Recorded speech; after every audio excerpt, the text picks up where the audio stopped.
Student, मैं निकुस आप लोगों का स्वागत करती हूँ यूट्यूब चैनल एसर क्लासेस में। आज मैं राजपूत की फिर से एक जनजाति लेके आई हूँ, वो है खरवार जनजाति। इसके पहले हम लोग बथूरी, बीजिया, बेदिया और चेरो जान चुके थे। आज हम लोग जानेंगे खरवार जनजाति। खरवार जनजाति जो है झारखंड की 5वीं जनसंख्या में सबसे बड़ी जनजाति है। इसका एक ट्रिक याद रख लीजिए, सुमो यानी सुमो है, सुमो खा। सुमो किसी बच्चा का नाम है, उसको बोल रहे हैं सुमो खा। तो यानी सुमो एस से हो गया संतान, ठीक है। ये उससे हो गया उराव, मुंडा, हो और खरवार। ये याद रखना है कि ये ख जो है केच, ये खरवार ही है, खरिया नहीं सोचिएगा। अब इसकी जनसंख्या कितनी है, तो इसकी जनसंख्या है 2,48,974। ये बहुत जनसंख्या है, तो इसकी जनसंख्या। और झारखंड में ये कितने परसेंट है, 2.88%, ठीक है। तो ये है 5वीं जनसंख्या वाली जनजाति है हमारे झारखंड में, खरवार जनजाति के। अब जानेंगे इसकी उत्पत्ति कहां से हुई है। उत्पत्ति इसकी जो है, कहा जाता है कि ये सोन नदी के किनारे किनारे इसकी उत्पत्ति हुई है। देखिए ये जो है हमारा झारखंड का चित्र है, उसमें यहाँ आपका प्लामू है, तो इस साइड से ऐसे जो गुजरती, यानी आपका यहाँ यूपी भी टच हो गया, बिहार भी और झारखंड। यूपी हो गया, बिहार हो गया और झारखंड, ये तीनों जो तीनों स्टेट है उसको टच करते हुए सोन नदी जाती है। और यहीं पे जाकर के इसी सोन नदी के किनारे किनारे ही खरवार जनजाति है। ओके, तो इस ढंग से सोन नदी के किनारे किनारे इस जनजाति का, सोन नदी के किनारे किनारे इस जनजाति की उत्पत्ति हुई है। और उसी सोन नदी के किनारे एक खेरझार नाम का जगह, तो ये भी कहा जाता है कि ये खेरझार से आए हैं। इस स्थान के कारण भी खेरझार, छानी झार, झार, खेरझार के स्थान के आने के कारण से भी इसका नाम खेरवार पड़ा। एक ये हो गया, तो लगभग मान लीजिए कौन कौन सा जिला हो जाएगा। पलामू, मेन सबसे ज्यादा पलामू, लातेहार और लोहरदगा। उसके अलावा और भी है, जैसे गढ़वा है, हजारीबाग है, हल्का फल्का और चिटक चिटक के तो रहते ही हैं। तो ये मेन हो जाता है पलामू, लातेहार और लोहरदगा। इन जगहों में गढ़वा भी हो जाएगा, ठीक है। अब देखिए उपनाम इसके जान लीजिए।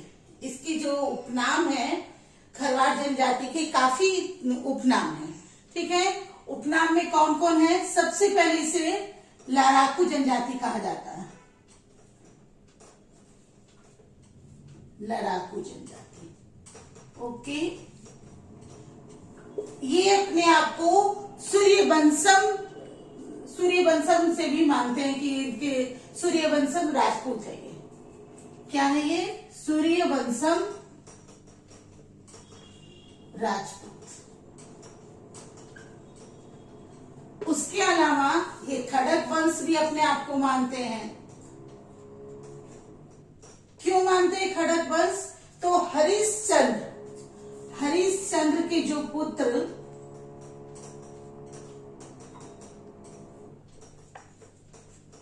रोहिताश्व, हरिश्चंद्र के जो पुत्र रोहिताश्व के वंशज के कारण भी ये इसे रोहित वंश मानते हैं। और रोहित वंश जो है ये अपने आप को रोहित वंश से भी मानते हैं,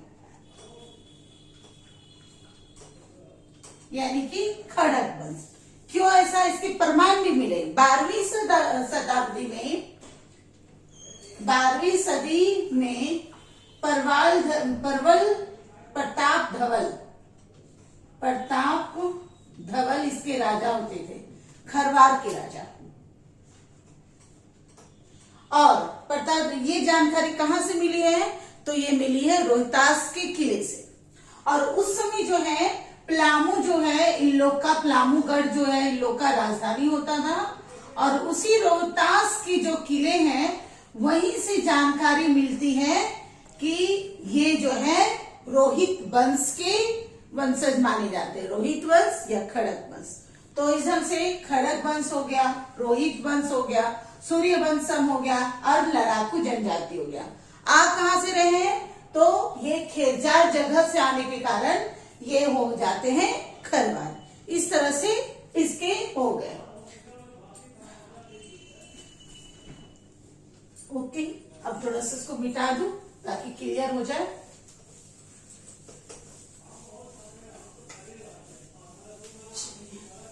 ये तो उत्पत्ति पता चल गई, क्लियर कि ये जाकर के 5वीं सबसे बड़ी हो गई जनजाति। ठीक है, उत्पत्ति तो पता चल गया। हरि अब जानेंगे इसके सबसे पहले पेशा के बारे में जान लेते हैं भाई।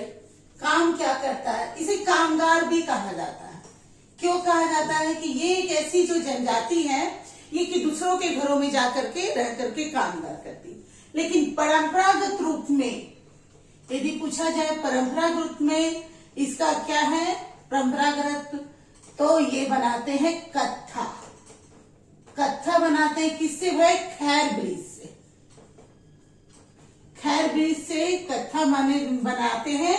और उसके बाद ये इसका मुख्य पेशा यदि पूछा जाए तो मुख्य क्या है इसका? कृषि है। मैंने वहां पे कहा था कि ये लड़ाका जनजाति है, इसे लड़ाकू जनजाति कहते हैं। क्यों? क्योंकि देखिए रक्सेल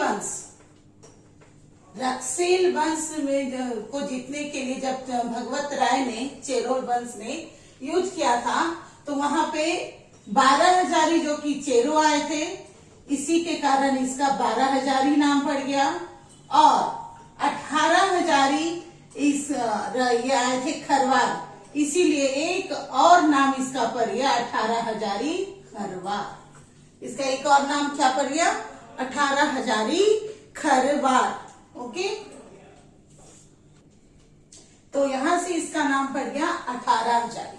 ठीक है, तो यहां से एक और उपनाम जुड़ गया भाई 18 हजारी। अब जानेंगे इसकी विवाह पद्धति को। विवाह पद्धति में इसमें भी आयोजित विवाह होता है और वधूमूल्य भी लिया जाता है। उसके अलावा एकल परिवार, एकल विवाह, ठीक है, गोलहट विवाह, ये सब विवाह भी काफी प्रमुख। लेकिन इन सबों के अलावा भी एक विवाह इसमें काफी फेमस है जो अभी तक इसको मान्यता दिए हुए। वो क्या है भाई? और किसी जनजाति में नहीं है, बाल विवाह। ये काफी इंपॉर्टेंट है। बाल विवाह इसमें भी है। और एक और जनजाति का नाम याद रखिएगा, वो है मुंडा। 2 जनजाति जो है बाल विवाह करती है, मुंडा और खरवार। खरवार बोलिए, सब एक ही है। ठीक है, हो गया। चलिए अब हम लोग अब आ जाते हैं इसके गांव। ठीक है, गांव में जो इसके प्रधान होते हैं वो कहलाते हैं मुखिया। जैसे जो मेन होता है, जो होता है ना ग्राम पंचायत का मेन, तो वो क्या कहलाते हैं? मुखिया कहलाते हैं।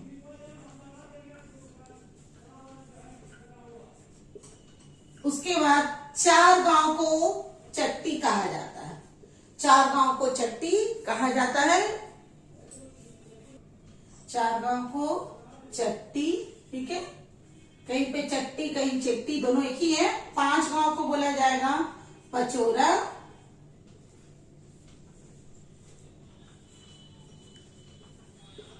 और 7 गांव को बोला जाएगा सतोरा।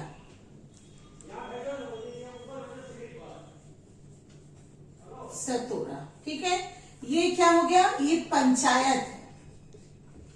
ठीक है, 4 गांव के पंचायत को चट्टी, 5 गांव के पंचायत को पचोड़ा और 7 गांव के पंचायत को सतोड़ा कहा जाता है।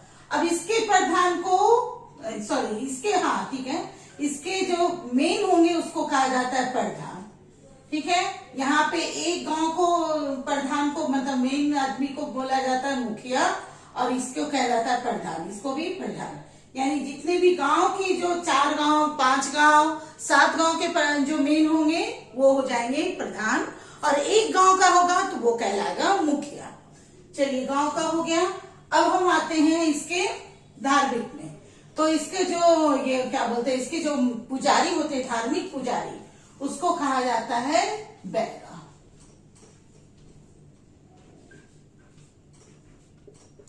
धार्मिक जो पुजारी होते हैं उसे क्या कहा जाता है, बैगा। ठीक है। और धार्मिक पुजारी बैगा। तो अब यहाँ के देवता कौन है, तो इसकी जो प्रमुख देवता है जैसे कि हो जाएगा सिंगोंगा। बहुत सारी जो जनजातियां हैं उसके जो मेन है उसके जो भगवान है सिंगोंगा ही है। और दूसरे जो देवी होगी जो प्रमुख मुचुकरानी। मुचुकरानी। तो ये सब जो है इंपॉर्टेंट फैक्ट है कि ये मुचुकरानी इंपॉर्टेंट फैक्ट है, बाल विवाह जो है इंपॉर्टेंट फैक्ट है।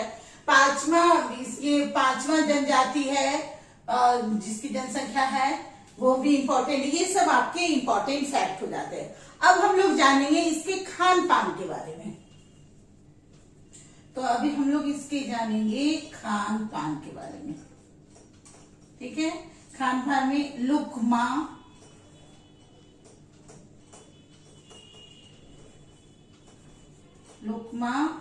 और बियारी और कलेवा। ठीक है। लुकमा हो गया सुबह का, ये दिन का और ये रात का। ये इसका प्रमुख क्वेश्चन बन जाते हैं। 2-3 क्वेश्चन काफी प्रमुख, बाकी जो भी है वो तो एक स्टोरी की जैसा याद ही है कि खेरजाड़ से आए तो खेरवार हो, लड़ाकू जनजाति है तो खरवार हो गया, 18,000, ये सब हो जाएगा। लेकिन जो प्रमुख क्वेश्चन बार बार रिपीट हो रहे आ रहे हैं तो वो इसके खान पान से है, इसकी देवी है और ये बाल विवाह। तो देखिए इसका भी छोटा सा ट्रिक रख लीजिए। जैसे लुकमा को कर दीजिए उपमा, ये नाश्ता है सुबह का।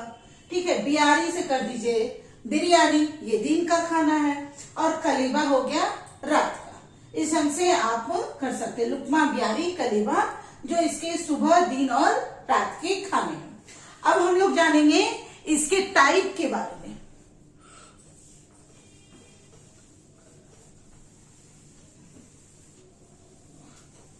देखिए टाइप में क्या है, ये सबसे पहले किस समूह के अंतर्गत आएगा।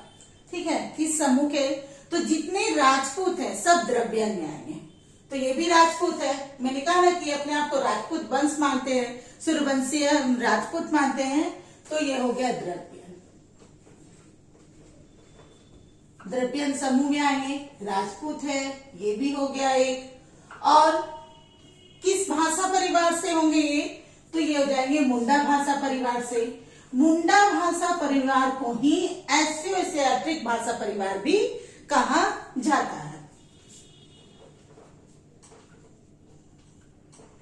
यदि इस चीज को और जानना है कि परिवार में कैसे बट गया भाई, ये द्रव्यन में कैसे बट गया, तो मैंने वीडियो इसके लिए लोड कर दिया, आप लोग वहां जाके देख सकते हैं। तो ये तो इसके प्रमुख पॉइंट थे।